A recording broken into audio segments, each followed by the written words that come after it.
फिर बोले महीने महीने भर, अगले पेज पे बोले महीने भर में वह पिस सा गया, यानी उससे, उस बैल से समझू साहू ने इतनी ज़्यादा मेहनत करा दी कि पिस सा जाना, एकदम चूर चूर हो जाना, थक जाना, किसी काम को कर पाने की क्षमता न रखना, कैपेबिलिटी न रखना।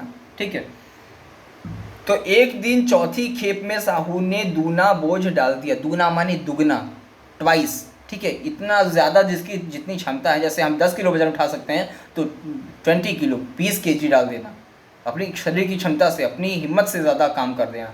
तो वही क्या किया कि एक दिन क्या हुआ कि चौथी खेप लेकर के बाजार से आ रहा था घर के लिए, और इतना ज़्यादा सामान खरीद चुका था समझू साहू, ठीक है, कि बैल के जितना ढो सकता था उससे ज़्यादा, उसकी हिम्मत से, उसकी ताकत, शरीर से, उसकी ताकत से ज़्यादा, यानी दूना सामान उसके बोझ पर डाल दिया। जैसा कि हम चित्र में देख रहे हैं कि एक तरफ सामान भरा, उतना ही मात्रा में दूसरी तरफ भी सामान भरा हुआ है, उतने ही ज़्यादा सामान भरे हुए हैं। तो दिन भर का थका जानवर पैर न उठते थे, इतना ज़्यादा खेप लगाता था, इतने ज़्यादा सामानों को उठाता था कि वह उसके पैर नहीं उठ पाते थे, इतना थक चुका था, खाने को नहीं मिलता था, पानी तक नहीं मिलता था, उसके शरीर महीने भर से काम करते करते पूरी तरह कमज़ोर पड़ चुकी थी और थक चुका था वह। तो पर साहू को जल्दी पहुंचने की फिक्र थी। फिक्र माने जल्दी, वह जल्दी पहुंचने की चिंता करता कि मैं कैसे कैसे जल्दी पहुंचूं और फिर से मेरा सामान मेरी दुकान पर, मेरे शॉप पर उतरे और लोग खरीदना शुरू कर दे, मेरा सामान फटाफट फिर से बिके। तो चौथी खेप उस दिन, यानी कि चौथी बार वह बाजार से सामान खरीद कर ला रहा था बेचने के लिए। उन्होंने कई कोड़े निर्दयता से बरसाए। किसी चीज़ पे बरसाना मतलब ताबड़तोड़ हमला करना, या किसी चीज़ को ताबड़तोड़ एकदम दे देना, ऐसा कहते हैं। तो बोले कि निर्दयता यानी दया की भावना से न, तो उसी को कहते हैं जिसमें दया की भावना न हो, उसी को कहेंगे निर्दयता, यानी दया की भावना का न होना, समाप्त हो जाना। दया माने काइंडनेस का न होना। ठीक है। तो बोले बैल धरती पर गिर पड़ा और ऐसा गिरा कि फिर न उठा। वह महीने भर से काम करते करते इतना चकनाचूर हो गया था, इतना थक चुका था, अपने शारीरिक बल को समाप्त हो चुका था उसका शारीरिक बल। तो इस नाते क्या हुआ, एक जब चौथी खेप वह उस दिन लेकर के आ रहा था, तो उसे जब वह नहीं चल पा रहा था तो समझू साहू ने इतनी ज़ोरों से अपने चपाक से उसने हमला किया, उसे मारा था कि वह आगे चले। वह इस बात को नहीं समझ पाया और इतनी ज़ोरों से मारा कि उसे चोट लगी और वह दर्द के मारे, वह थके होने के कारण, वह थकान के कारण ज़मीन पर गिर गया और ऐसा गिरा कि फिर न उठा। यानी कि ऐसी चोट, ऐसी कड़ी मेहनत करने के कारण उसकी मृत्यु हो गई। वह बैल वहीं खड़े खड़े ही मर गया।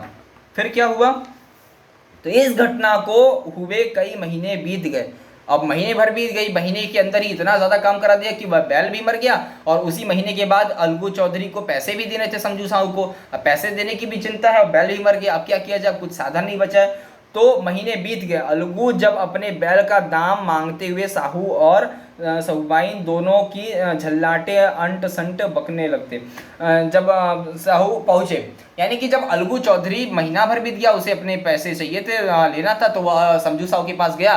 तो क्या करते कि समझू साहू और जो उसकी पत्नी थी, क्या लिखा हुआ है, समझू साहू और सहुबाइन, यानी कि साहू और की पत्नी को कहेंगे सहुबाइन। जैसे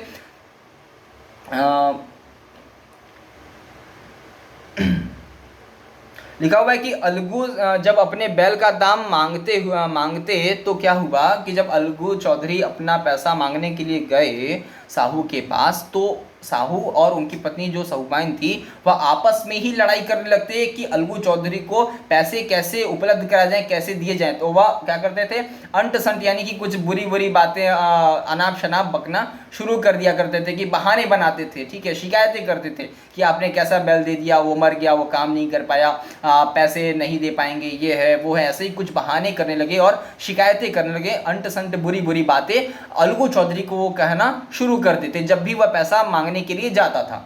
तो क्या हुआ, तो एक दिन किसी ने परामर्श माने सलाह, ठीक है, देना, परामर्श दिया।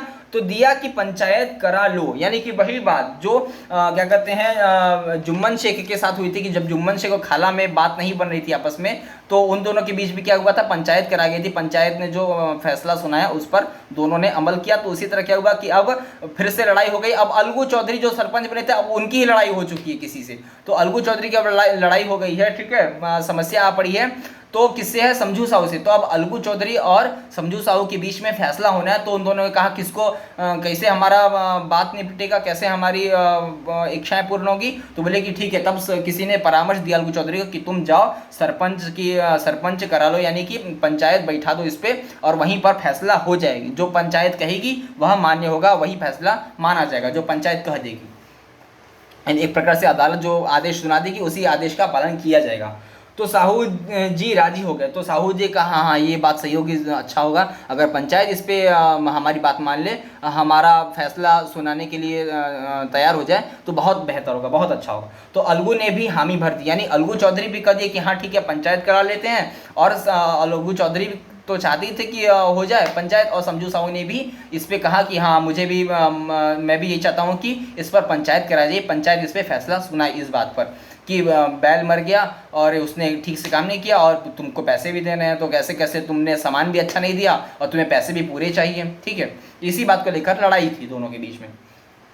पंचायत बैठी तो रामधन मिश्र ने कहा, यानी रामधन मिश्र नाम की किसी एक पंचायत के जो अध्यक्ष थे, ठीक है मालिक थे, उन्होंने कहा बोलो चौधरी, यानी अलगू चौधरी तुम बोलो किसको सरपंच मानते हो।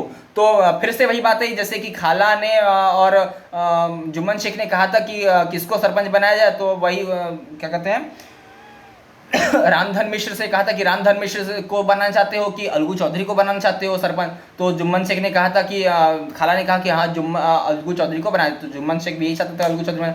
इस बार अलगू चौधरी खुद ही एक क्या कहते हैं लड़ाई में फंसे हुए हैं, तो उनको अब सरपंच किसी और को चुनना था। तो अलगू चौधरी से पूछा गया कि तुम किसे सरपंच बनाना चाहते हो बताओ। ठीक है, तो किसको सरपंच मानते हो, किसको सरपंच बनाना चाहते हो। समझू साहू और अलगू चौधरी आपस में इस बात का चर्चा कर रहे थे, आपस में सहमति बना रहे थे कि किसको क्या कहते हैं सरपंच बनाया जाए, कौन मुख्य न्यायाधीश हम लोग के फैसला सुनाएगा, कौन फैसला हम लोग का सुनाएगा।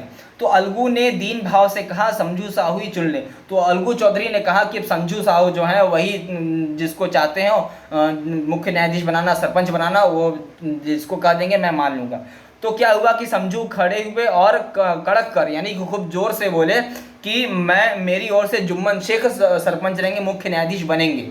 तो कड़क कर इस नाते कहा कि कहीं न कहीं इस बात को समझू साहू जानते थे कि अलगू चौधरी और जुम्मन शेख में अब आपसी में मित्रता नहीं रही, दोनों में दुश्मनी हो चुकी। तो इसी बात का फायदा उठाते हुए क्या हुआ कि वह पंचायत के पास गए और अलगू चौधरी के खिलाफ फैसला सुनवाने के लिए और अपने पक्ष में फैसला सुनवाने के लिए क्या किया कि क्या कहते हैं जुम्मन शेख को सरपंच नियुक्त कर दिया, सरपंच बना दिया। फिर क्या हुआ, तो जुम्मन का नाम सुनते ही अलगू चौधरी का कलेजा धधक करने लगा और मानो कि किसी ने अचानक थप्पड़ मार दिया हो। यानी कि अलगू चौधरी को तो पता ही था कि मेरा अब क्या कहते हैं जुम्मन शेख दुश्मन बन चुका है, अब मुझे मित्र नहीं मानता, हम दोनों की मित्रता दोस्ती टूट चुकी है। और इसी का फायदा उठाते हुए क्या किया कि समझू साहू इस बात को जानता था और क्या कहते हैं अलगू चौधरी के खिलाफ फैसला सुनवाने के लिए और अपने पक्ष में फैसला सुनवाने के लिए क्या किया कि जुम्मन शेख को सरपंच यानी मुख्य न्यायाधीश नियुक्त करवा दिया ताकि वह जीत सके।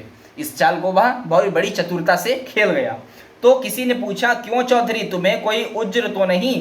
तो दूसरे किसी व्यक्ति ने पूछा कि क्यों चौधरी, अलगू चौधरी कि जुम्मन शेख सरपंच बन रहा है, मुख्य न्यायाधीश बन रहा है, तुमको कोई इसमें दिक्कत तो नहीं ना है।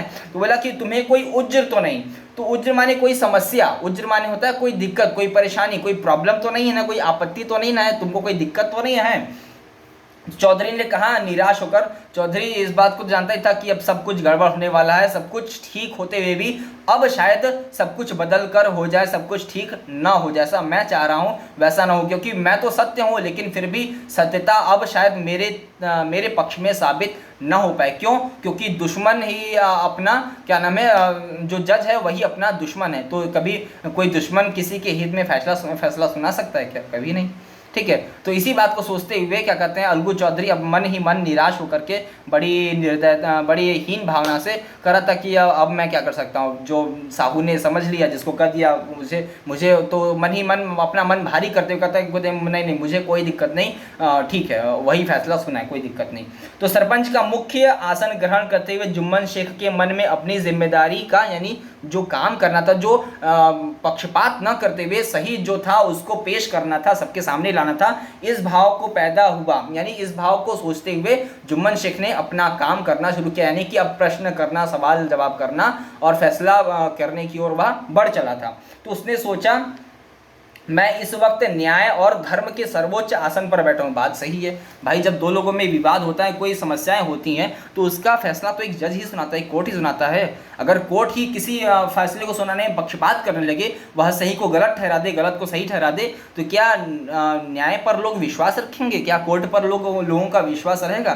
क्या सरपंच पर, न्याय पंचायत पर किसी का भरोसा रह जाएगा? नहीं। तो यह भरोसा कायम रहे, इस बात को समझते हुए इस जिम्मेदारी का निर्वहन करने के लिए क्या किया कि जुम्मन शेख ने पुरानी सारी कड़वी बातों को, पुरानी जो दुश्मनी हो चली थी अचानक से, उसको भुलाते हुए अपने काम को सत्यता पर, अपने काम को निष्ठा से करने के लिए उसने एक बड़ी ही जिम्मेदारी का भाव अपने मन में लाया और कुछ सारे बातों को सुनते हुए फैसला सुनाने की ओर बढ़ चला।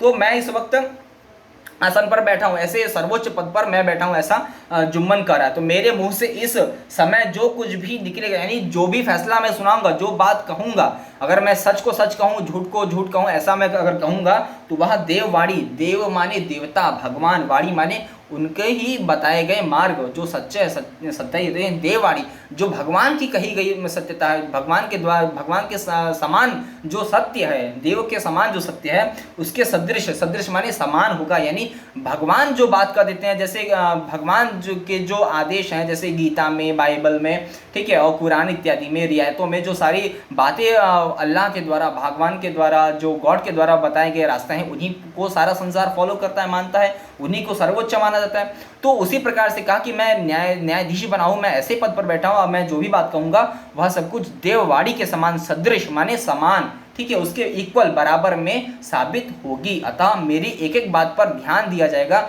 मैं जो कहूँगा वही होने वाला है। ऐसे मुख्य पद पर, ऐसे जिम्मेदारी के भाव को समझ रहा था वह।